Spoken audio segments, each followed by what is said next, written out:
Menschwarmers. Yeah, we used to be them bench warmers. But now you looking at the starting line. Swing, slap, shot, goal, or bucket. Gabe and Jamie gonna talk about it, and you love it. It's the Menschwarmers. Yeah, we used to be them. Hey everybody, we're the Menschwarmers. I'm Jamie. I'm here with my co-host Gabe. Gabe, how you doing, buddy? I'm doing okay. Nursing a small injury, but other than that, life's good. We are, it's hot. It's beautiful. It's Toronto summer, baby. It's muggy. But it's a big week in the GTA right now. We're the host city, the official host city of not the World Cup. I mean, yes, the World Cup, but that's not what we're talking to. But we are coming to you from the middle of the JCC Maccabi Games of 2026. Really the most athletic Jewish youth group you can find anywhere in the world.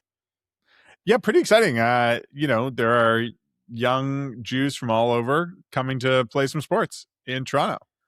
Athletic birthright.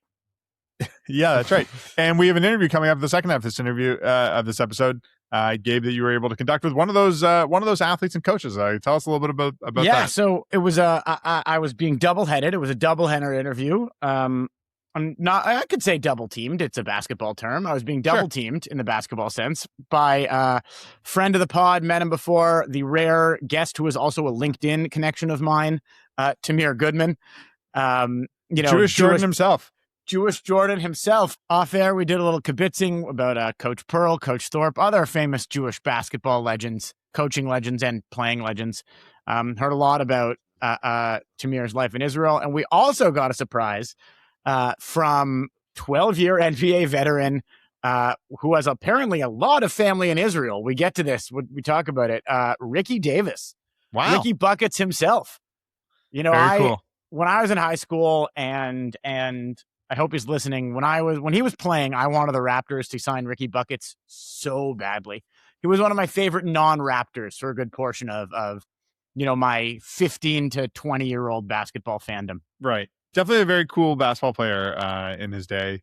Never played in Israel, but that's interesting. I'm excited to listen to the pod. I'm excited to listen to the interview along with everybody else and find out some more about him. So what's Tamir doing in town for the JCC? So Tamir and Ricky they're not in games, though they put together a couple of games. They are sort of like skills and teamwork and performance coaches for the players that are at the stadium, at the event. Okay. So, you go, you play your games, but you also have these sessions with coaches like Tamir and Ricky, teaching about basketball, about teamwork. We get into why they're here, why it was important to them, why their nicknames are still important to them. It was a really fun interview. One other cool thing, I don't remember if this is going to make the edit. I don't know if it will, but another one of my favorite basketball players of all time, Ricky had to leave a couple of days early to go back to where he coaches in Houston. But he was replaced by New York Knicks legend Eddie Curry. Wow. Who's also coaching with Tamir. So that's pretty fucking cool, I think. These are like real guys I loved in my, basketball obsessive university age. Sure. They're like my age of guys.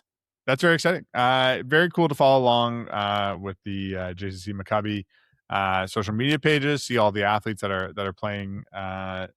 Just great sports, great competitions, and you're going to be participating in something else coming up as well with the JCC Maccabi. I'm speaking to a bunch of their young, aspiring journalists. Non-athletes can go under the Star Reporter program where they meet Jewish media people throughout the week. And I was available. So I'm kidding. This podcast, it's amazing how good the podcast fans of the Menschwarmers have been in the sort of Maccabi zone and throughout the JCC. So it's an honor to go and participate in the program for the kids, as well as an honor to have any of you listening to the show. I'm really excited to go do that tomorrow. This will be post it airs, but on Thursday, it's Wednesday right now. And excited to chat about it and, tell stories about Alex Bregman and his salsa. And I found a sleeve of JCC Maccabi Games branded golf balls that we were given at UJA event last year. And I will take those with me golfing the next time. And I'm sure someone will find the balls that I leave deposited somewhere. That's a great call. I too have those golf balls. I'm not going to bring them back. That would be rude. Right. But I will use them also once on the golf course. No. Yeah, but Gabe, question. when you hit a golf ball, you tend to be able to keep playing it continually, whereas I might leave mine for someone else to find. Occasionally. Yeah, I'll make sure not to play them on holes with water. You got to leave them somewhere for. You got to leave them somewhere to find. This is sort of an aside, but on my dad's 65th birthday, just for those of you who haven't met my family particularly, my dad looks like the Monopoly Man. He has a shaved head and sort of a large turned up mustache. What is the term for like the Monopoly Man style mustache? Do we know that? That's good. It's a good question. It's a real robber baron era mustache, Yes. But my dad is, a 70-year-old Jewish man. Yeah. It's like the Lorax. It's a bit of a Lorax mustache, Yeah, a little more kempt, but if not by much. Yes, I would say if the Lorax grew up in Queens, my dad would resemble the Lorax. Anyway, we got him, I think 36 golf balls with his face printed on them. And the whole idea was that he is so distinctive looking when he loses the balls, which he will. Someone will recognize him from a golf ball they found. Right. That's the dream. So that's true of the Maccabi Games. Hopefully someone will find the golf ball, see, oh, what is this? Oh, there's an Olympics for Jewish teenagers? That's exciting.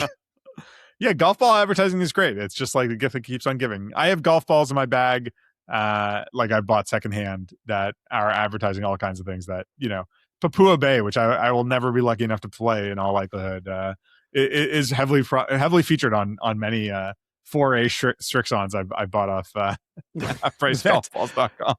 No free ads, but shouting that one out. Anyways, Papua Bay. Yeah, if I ever get to Papua Bay, I'll be so set. I'll have so many balls I could play there. Anyways, before we get to that interview, let's chat a little bit about some Jewish sports news. I think we have to lead off with the biggest Canadian story right now. Sure. Not to interrupt you right now, but what is now known as CF Montreal was hosting the New England Revolution that features 2 Israeli players, right? As a matter of fact, and one of them, Dor Turgeman, which is an unfortunate name. I think we all know our Israeli names aren't in English, right? But Dor Turgeman doesn't read good. Doesn't. But to say nothing of him as a person, I'm sure he's a wonderful guy.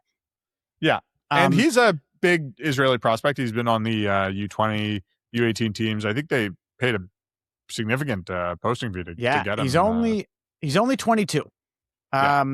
He is Sephardi. He is Moroccan. So it's Turgeman, I think, in Arabic or in the Hebrew they speak in Morocco. But no, he joined the New England Revolution last year. With a pretty big, it was a big deal. And he's making real money. He's in more than $1 million a year, which is really spectacular. Anywho, allegedly, he scored a goal in sort of the 40th minute the other day. And allegedly, people were chanting "Death to Israel" and other anti-Semitic comments at Dor Turgeman after he scored the game. Yeah, after he scored the goal in the game. MLS and the Montreal Impact have both released statements. It all comes from one reporter. We're not going to name him, but sort of a fight broke out between Dor and the goalie right after. After scoring, he did do a bit of a silence motion to the crowd, which I think is understandable given the hate that he was getting from Montreal fans. And I would say that we're going to wade into the controversy a little here in saying that part of the concern was people chanting reportedly, and this was part of what was reported, was people chanting "Death to Israel" at him. And I will say that now, a few days later, it does seem unclear to us, having looked into a little bit, whether or not that was actually chanted. This is 2026, and this is a stadium. This is a stadium with 10,000 plus people at it. Where do they play? Do they play at Molson? Or they play at they play at Saputo Stadium. Saputo Stadium. Where's that? Which is next door to the Big O. Oh, okay.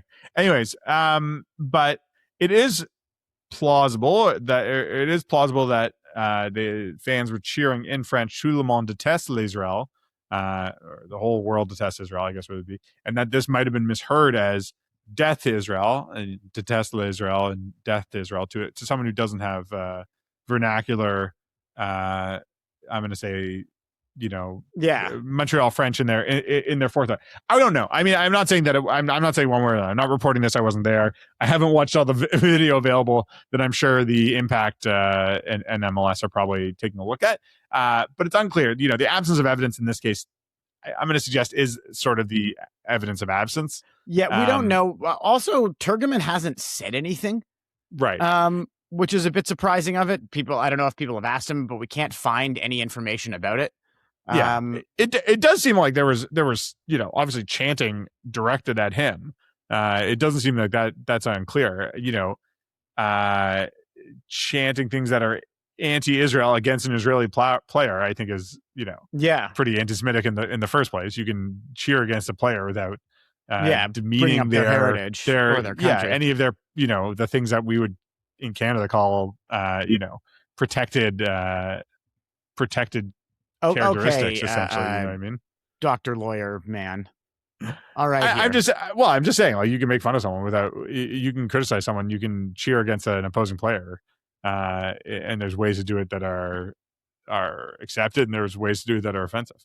So I agree, and it would definitely sort of surprise it. It shows you, regardless of whether or not this is true, it's interesting that one person claims to have heard it, and then it just sort of exploded all over and is now a national news story as well as sort of a global anti-Semitism story. Sure. And I'm not saying that this is bad or good that it happened, but it's wild how quickly it spreads. And I guess my feeling is like, look, a kosher restaurant was firebombed last week in Montreal. I think Jews in Montreal and every part of Canada are sort of on their hind foot a little bit, and particularly the hackles are raised. Yeah, exactly. So I think it's understandable for people to have a sense of concern over any perceived attack. Yep, I agree. To fight back against that. So again, I'm not responding. I'm not criticizing those who have spoken out against us pretty vociferously, or MLS and Montreal, Montreal for wanting to investigate. I think that's all reasonable in the circumstances. I'm just saying, in terms of actually what was reported and what was actually said, I don't know that I'm going to go out there and say people were necessarily chanting that. I'm sure they were chanting other things, and again, I'm sure that other things might have been said that were negative or offensive or racist against Turgeman, anti-Semitic against Turgeman, but I'm just saying, I don't know exactly what that is, and I don't know that we're going to find out. It is interesting that the Revolution is a Bob Kraft team. It does seem a Bob Kraft concern. It does seem like some of the digging I've been doing on the fans is that they do seem to have this like significant relationship with Israeli players and a few Jewish players as well in their history. That's sort of like, that might be a Kraft doing of stalking the team. It might be a regard. Kraft. I wouldn't be surprised. I want to say there's a long history of calling Montreal the most European city in Canada, which in this case, if this slur is true, would be extremely in line with how Jewish players are generally treated in Europe. Getting beers thrown at you is a relatively normal thing in European soccer. Getting racist comments, no matter what race, as long as you aren't a white European, is extremely common in Europe. Remember, not long ago, AS Roma had to play an entire season without fans because they couldn't get Nazis out of the stadium. So they just went, all right, nobody's coming in.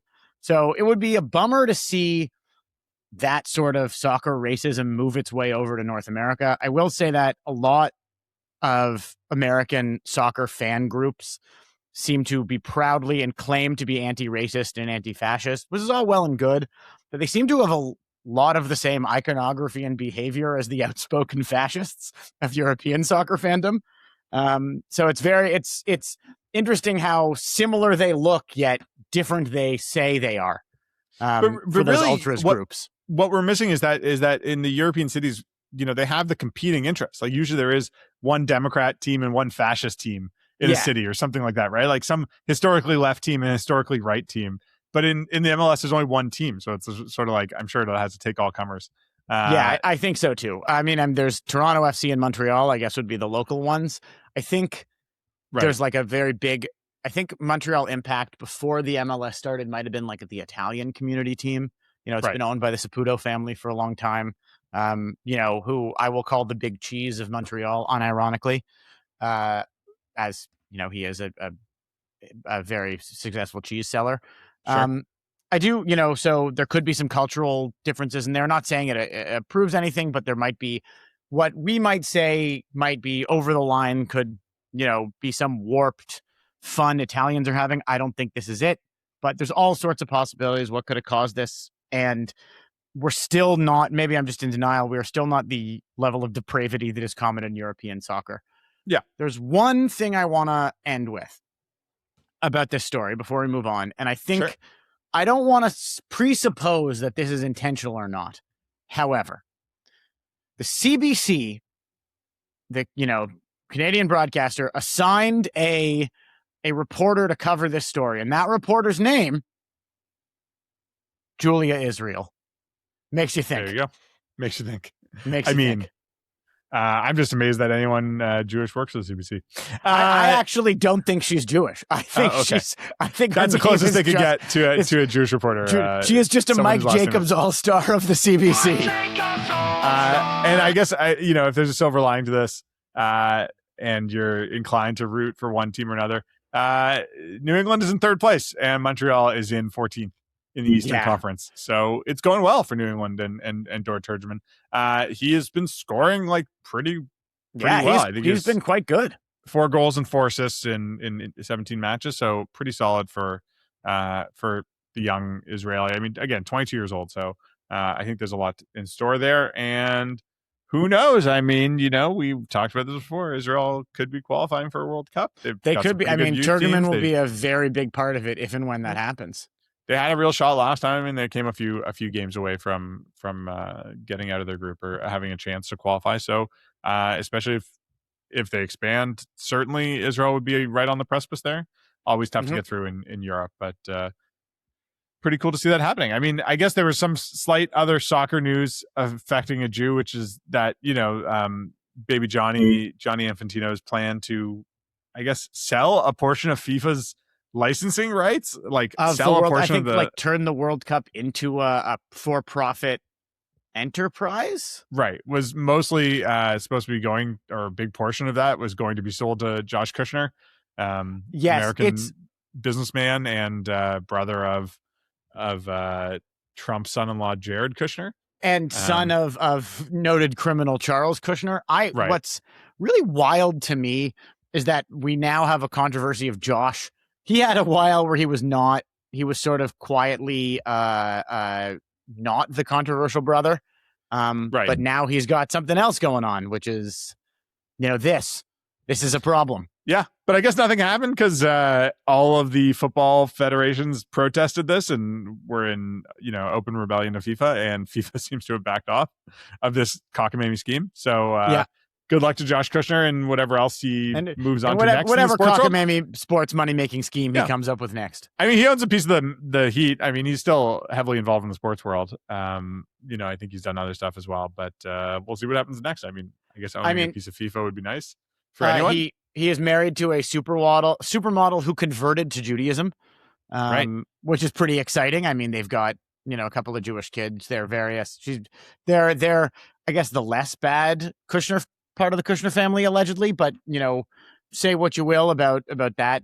If you believe certain conspiracy theories, he was essentially chosen over Taylor Swift by his wife. In a romantic session. So good for him in that regard. But good luck trying to buy the World Cup or a portion of the World Cup. Maybe you can get it next time. Yeah, maybe you can move on next to the Olympics. Maybe a chunk of the Olympics are for sale, or the Stanley Cup, or some sort of other global sporting event. Maybe the Super Bowl is currently being partitioned off. Who knows? Yeah. We want to give our well wishes and note the start of the Women's Pro Baseball League. This is a friend of the pod. It's a friend of the pod.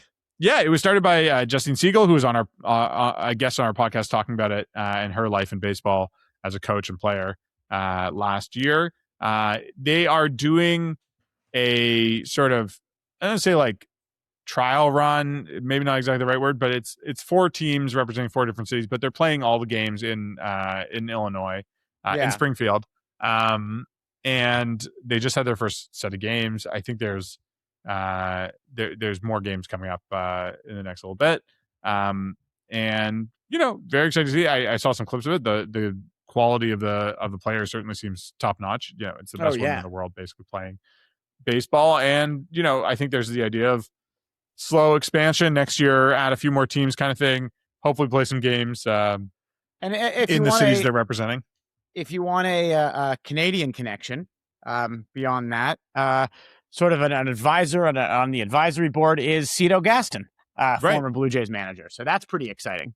Yeah. The league was started as well by Keith Stein, who's a local Toronto businessman.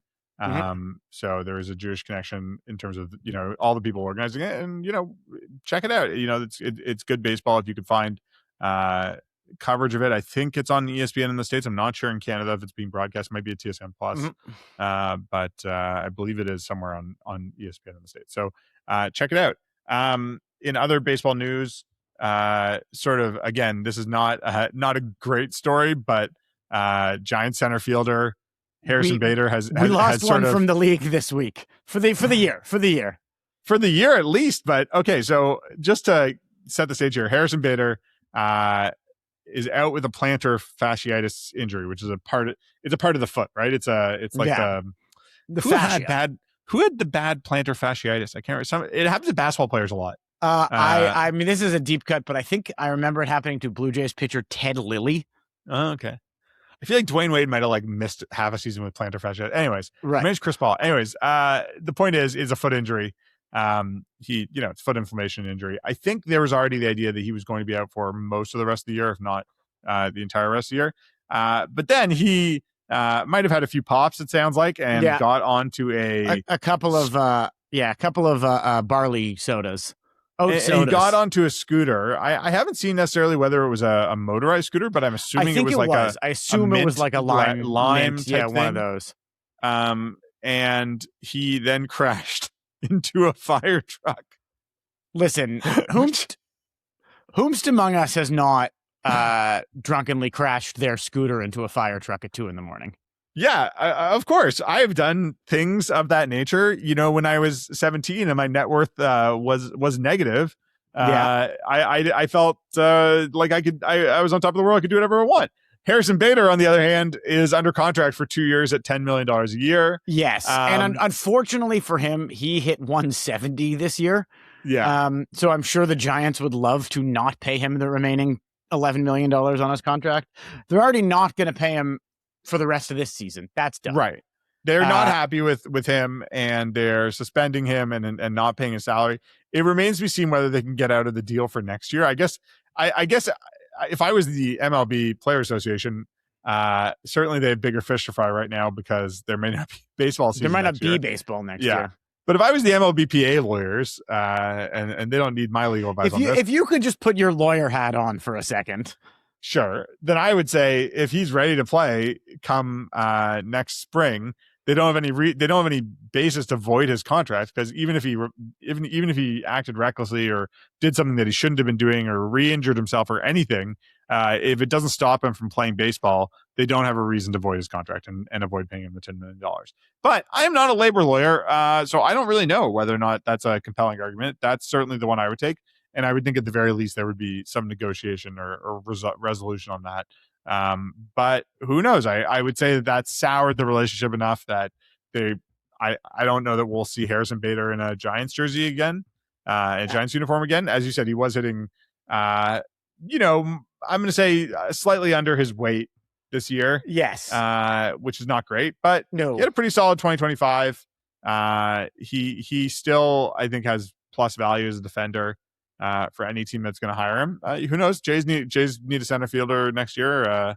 Might see him in Toronto for all we know. Might see him in Toronto. We don't have lime. Oh, we know. I think we do. Do we have the lime scooters? We have ones you can unlock. I don't really see they're those. Illegal in the city, but it is not enforced. Is what I learned today looking this up in Toronto. Is you're not supposed to have one, but people do. I see them. Yeah, we got to You're not get supposed Harrison to Bader. We have got to your get dog off Tiger a Woods a leash, too. driver, and we got to get Yeah. Harrison Bader to a scooter-free city. That's the scooter-free goal. city. That's exactly. Fully agreed. Harrison Bader grew up adjacent to my cousins in Westchester. I'm sure they know people who know him, who know maybe he's got a history of this sort of scooter behavior. It's a good question to ask. Funny enough, I've only ever ridden one of those one time. The app, and it was in Tel Aviv, and it was great. Wow. The I'm Yisrael Chai, am I right? Yeah, the insurance defense lawyer in me thinks it's amazing that they've managed to rent this product to people, and nobody's wearing helmets. And it's just like, well, what we tell them to wear helmets. If they don't have a helmet, that's their problem. It's like, of course they don't have helmets. Yeah, They're using an app to it's a rent drunk scooter. person on the street with an app. Yeah, there hasn't been a class action against the scooter companies for doing that. Well, I guess this person's responsibility goes and gets in the way as well. But I do think that's an interesting element. I'm going to right the ship here from Law Talk. Legal Corner. Law Talk is our other podcast coming in the Canadian Jewish news. Actually, it's a note for producer Michael. I think would be a very good Jewish podcast, is two lawyers just like gabbing about hypothetical legal situations. I see Jamie's the light bulbs going off over his head here of what we could do. But let's bring this back to the Maccabi games that are going on this week. Potentially former Maccabi athlete Harrison Bader. I wouldn't be surprised if he was. Sure. He does wear the Magen David on his belt.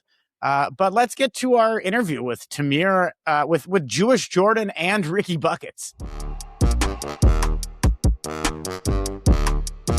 Hey, everybody. We're here with Tamir Goodman and Ricky Davis, who are live in Toronto at the Maccabi JCC. First question, guys. What brings you to Toronto? What about this event got you on the road? Well, I'm here with my great friend Tamir, but just being able to come out to the Maccabi Games and just be able to see the youth, see everybody together. I came because of the unity. We like to try to get different cultures and different states and barriers to work together, and that's the biggest thing that Tamir does. He brings guys in, works together, and just shows that, it's possible that people can work together and have great results. So that's why I'm here, to show my commitment to the togetherness. Love to hear it, Tamir. Likewise, also like Andrew, the CEO, Andrew Levy, CEO of the JCC, is a dear friend of mine. And I actually remember when he started speaking about this over 2 years ago, about bringing it to Toronto. And I just kind of saw the fire in his eyes. And I'm a big fan of his. And I knew what it would mean to the community.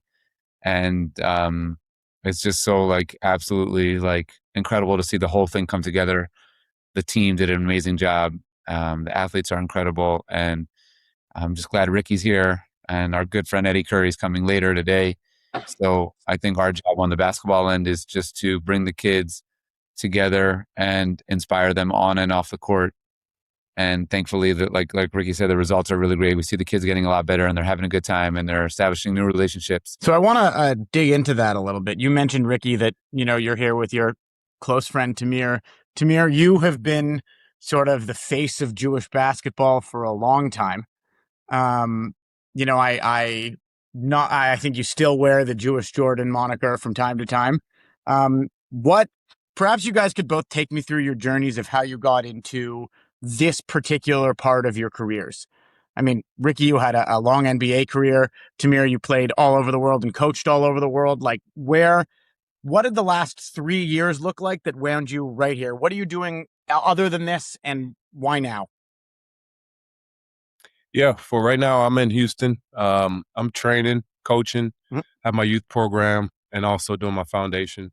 But just being able to train through basketball, using sports and basketball as my platform, bridging the gaps for underserved communities. And that's kind of what got me here, just kind of serving people, serving the youth, and just helping them in any capacity that I can.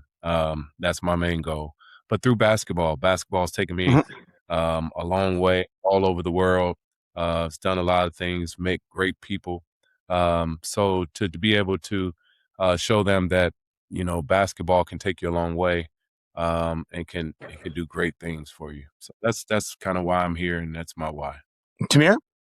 Yeah, I felt like I went through so many crazy things in my career, so many experiences, and it's very healing for me to like look back and say, wow, going through something that was really hard for me, whether it was an injury or Mhm. some other challenge.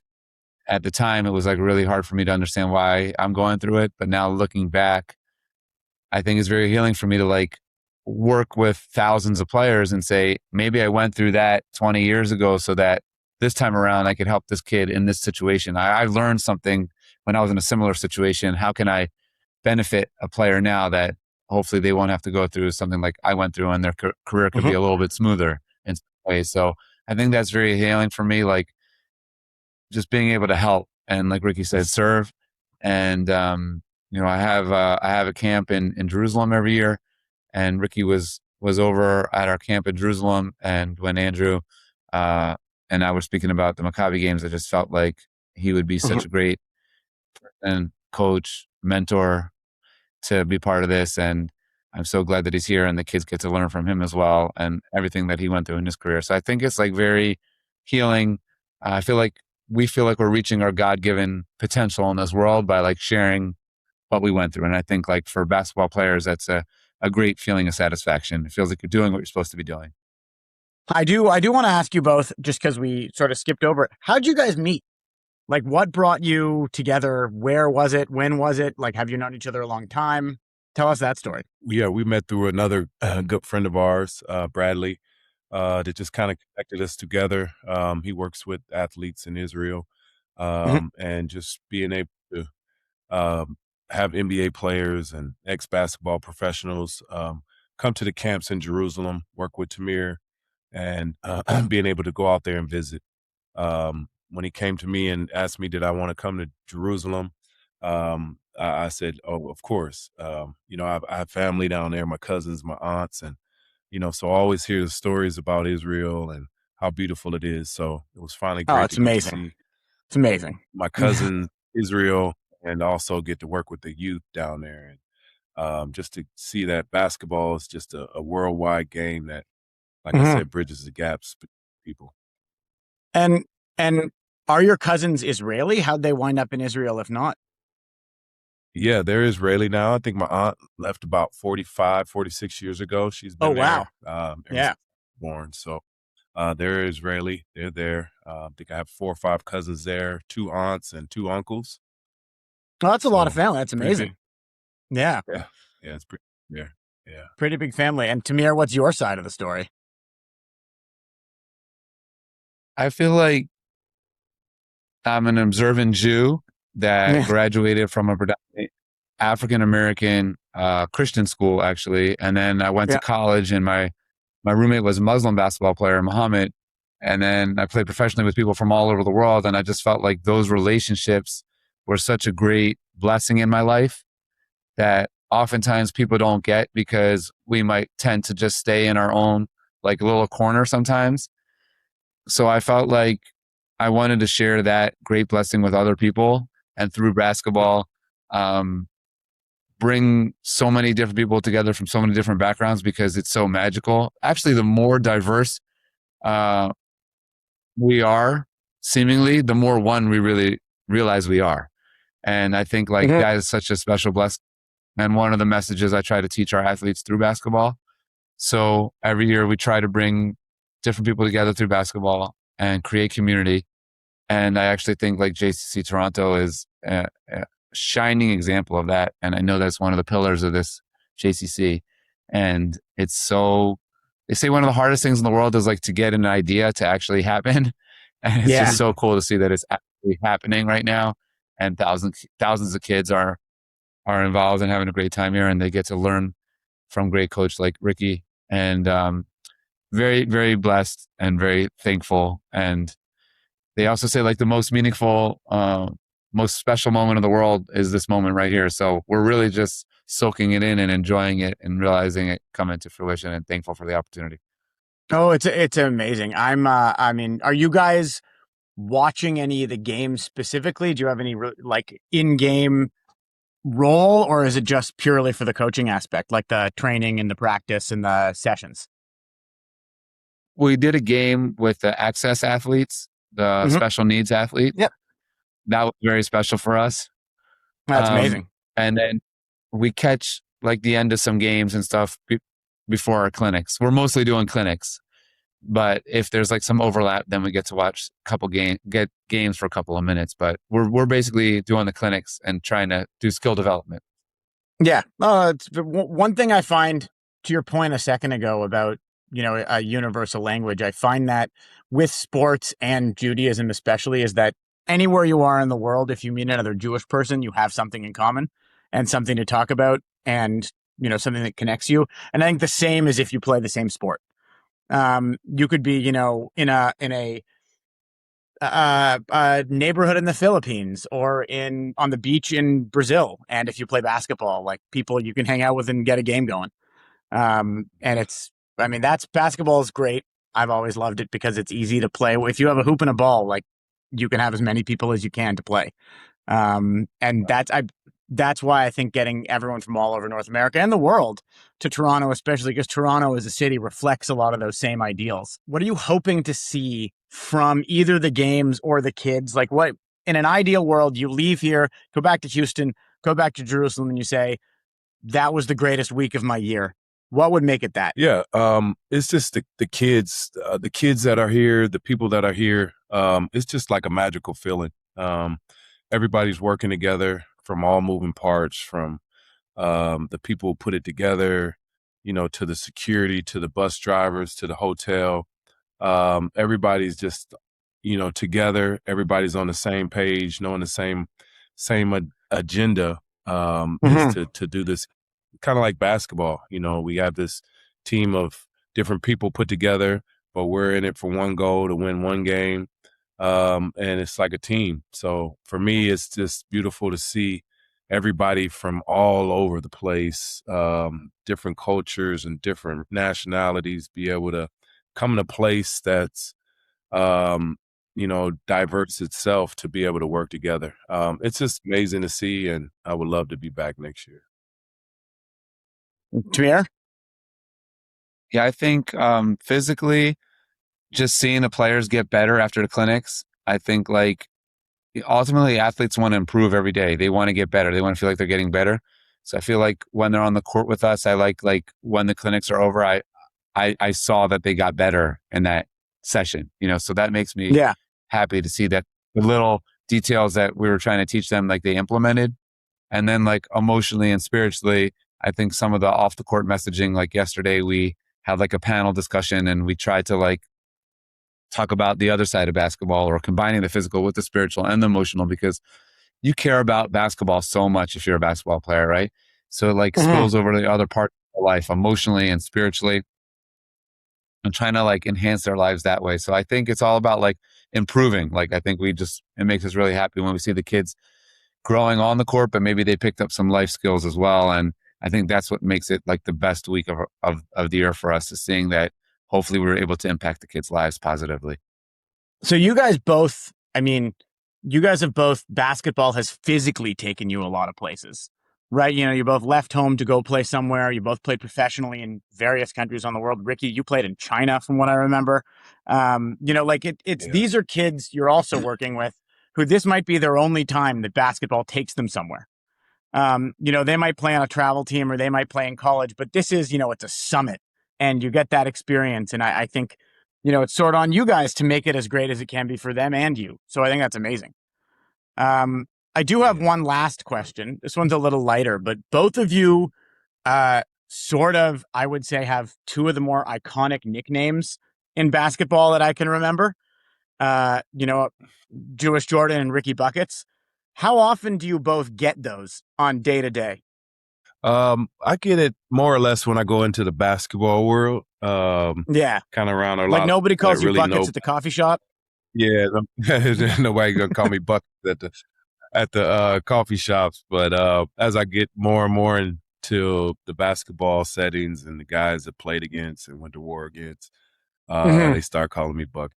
They start hearing those names and those nicknames come out. So if you like, Yeah, you hit a long shot in a pickup game, and then the name starts coming out. Just similar to Ricky, like the more I'm in a real basketball circle, the more it comes out more and more. Today is like one of the groups that we met with were from Israel, and their coach told the kids in Hebrew, "Ze Jordan Yehudi." Like, you guys don't know his nickname, but in Israel we used to call him the Jewish Michael Jordan. So he said it in Hebrew, so that was interesting that he was translated it to Hebrew. So it's as I get older, I realize that like the nickname, it was just given to me to like help other people. A lot of times, like people need like introduction to someone or whatever. I could say, "Hey, so and so is looking for a job. You may remember me as the Jewish Jordan." And the Jewish, they remember it. And then it's like somehow I could use it as a tool to help other people. So that's kind of that's amazing. The fast version of how to turn. This was a couple years ago. We had David Thorpe, Coach Thorpe, on the show, and he was still referring to you as Jewish Jordan. That was just he used to work with he used to train Omri Caspi back in the day, and I'm pretty close with Omri, so and I think, I mean, he works with a lot of Canadians too, just because through FSU and guys he knows and stuff like that. So it was a good guest. It was good to have. He's a solid great dude and a proud Jew. So that's but thank you guys so much. Again, apologies for the wait. Thank you. Been a long week, so appreciate it. Absolutely. Blessing. Huge thanks to Tamir and Ricky, those two ballers, for coming in to chat with us, taking time in their busy Maccabi schedules. I'm looking forward to seeing Tamir at the event this week. I think I'm going to miss Ricky in person, but still, it was a blast chatting with them, catching up and talking more about, how they see what they see about the mission. Yeah, and you are now 2 degrees of separation from LeBron James. I am. You shook the hand. Ricky Davis, former teammate. Right. I shook the hand, only virtually, but. Yeah. I would say this. I had a Zoom call and interviewed the guy who was probably sprayed with LeBron's like mist when LeBron does the pregame mist thing. Although now LeBron's played with some insane fraction of total NBA players in history, like 30 or 40% or something like that. So it's actually, we're all 2 degrees away from LeBron James. It's just, he's been a prominent public figure for 25 years. So and he's played with like a good number of players and their kids. Right. Which is pretty remarkable. That said, we can get on this. We can move on. I do want to close up with one thing, as we were talking before. During the break, I did a quick look of how many podcasts there are of Jewish lawyers discussing law. There are many about halacha, of two Jews just like gabbing about halacha. I believe that's just the Talmud on air, the Talmud in your ears. So maybe, Mike, you can get on that, producer Mike, and bring that to the network. Or you could do 2 lawyers talking about hypothetical personal injury situations. There you go. Want to mention 2 more baseball things. One a quick shout out to Robert Stock, Team Israel veteran. We should get Rob on the pod. Yeah, I'll send him an email. He's our age, which is amazing that he's still playing baseball. Something we can do barely for fun anymore without getting hurt. And he just made his return to Major League Baseball. He did pitch a few innings last year for Boston, but started the game for the Mets the other day pretty successfully. 5 innings, great start. One earned over 5 innings. He first broke into MLB in 2018, pitching for the Padres. He's been up and down. He played in Korea. He had some significant injuries the last couple of years and made it back. So great to see him, a Team Israel vet.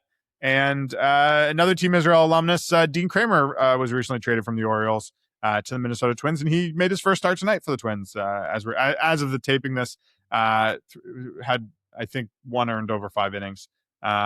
So a solid start for him in his Twins career, and wish him well. That could potentially be a big part of their team next year. Sort of quasi rebuilding year, I guess. They could theoretically compete for a playoff spot this year in Minnesota, but Baltimore, I think, sort of trying to blow things up and restart. Go in a different direction. The whole team's gone. And we'll see. I think the relationship between the team and Kramer, they sort of soured on him. They sent him down AAA at the beginning of this year. Mhm. It hasn't been as solid a year for him, but He had a hoping great next start year today Could be through a 5 return strong. to form. Yeah. And always keeping an eye on the next international baseball competition. It looks like it'll be the Olympics with something going on. Yes. Whether Israel can qualify for that, probably not, just given there's not that many teams that are going to qualify. But we'll obviously keep an ear out for that and check in on that. Nothing set in terms of what the next WBC is, again, just because of the Olympics and how that might affect things. So I don't know there's been any qualifying news or anything like that yet, but always interested in what Israel can put together in terms of a baseball team. And maybe, you never know if the major leaguers will do it, or we'll see, but Blue Jays pitcher Dylan Cease, who has sort of embraced his Judaism more publicly this year. We talked about it before. He's got Sandy Koufax on his vision board. He stated in an article with Shai Davidi, he wants to be the greatest Jewish pitcher of all time. That is his goal. And he's currently, a likely Cy Young finalist. I don't know about winner, but a likely finalist. Yeah. So he's having a heck of a year. So a lot of Jewish pitchers in the news these days. That's true. Just one was just named AL pitcher of the month for the month of July. And he was fantastic in July. So it's terrific. Almost he had a one hitter. He had a few other really solid games. So great to see him thriving in Toronto. And it'd be great to touch base with him after the year's over, see what he's experienced in our fine city. Yeah, maybe talk disc golf with him. With the disc golf, he owns, I think, 5 disc golf courses now. Wow. So yeah, really, I'll have to connect with him on that. Get him out to the island one day. That's right. Anyways, one more thing before we go. Gabe and I were guests on another podcast recently. It is fittingly named the Menschwarmers Trivia Podcast, and it is a sports I think trivia it might podcast just be, is it show. Sports or just generally? Oh, I think it's mostly. I think it's mostly Okay. sports. Most of what I've listened to of theirs has been sports. It is hosted by a rabbi, which is pretty fun, and that was a fun thing to guest host on. So search for that Menschwarmers podcast. We'll try to have a link in our show notes, and you check that out. We're doing a lot of trivia. I think held our own pretty well. Yeah. With some real trivia buffs and guys who've done a lot of preparing for it. I think so.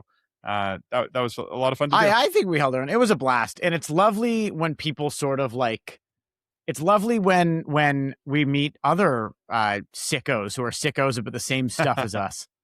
Right. As always, we are brought to you by the Canadian Jewish News. Our producer is Michael Freeman. You can find our podcast and content on the Canadian Jewish News website, thecjn.ca, and follow us on Twitter at Menschwarmers. We'll be back with you in a few weeks. Maybe talk a little football preview, get to the end of the summer. And get excited for things that are coming this fall. Thanks for listening. Menschwarmers. Come on. Menschwarmers. Say it with me, it's the Menschwarmers. Get your pickles.